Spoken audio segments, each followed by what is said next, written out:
মার বাড়িতে আসলা শেষ পর্যন্ত। আপনার কথা রাখতে আসছি। তুমি আমাকে বলবা না?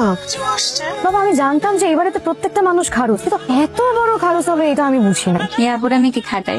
আমি কই নাই তো, ভাইয়া বলছে। আপনি কে? আমি তো সুন্দরী মেয়ে দেখি চুরি করি। কি করেন দেখতেছেন আমি প্যান বদলাইতেছি। শোনো, ইকবাল আমার কাছে এখনো ছোট শিশু। ফুপু তো বাচ্চা হয়ে মারা গেছিল, সেই থেকে উনি ওনার নিজের সন্তানের মতো আমার সন্তানরে পালছে।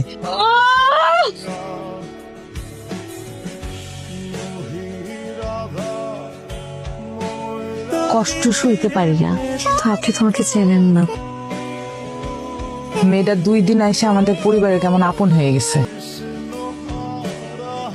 Thank you so much for your sweet self. যাকে এত বছর ত্যাগ করেছেন তাকে কি এখন টাকা দিয়ে কিনতে চাচ্ছেন? মা প্লিজ তুমি ওকে একটু দেখাও। এখন তো মনে হচ্ছে কি জানেন, আপনাকে বিশ্বাস করে আমার ভুল হয়ে গেছে। তাই বলে আমি মেয়েকে দেখবো না? ওর সাথে একটা কথাও বলবা না?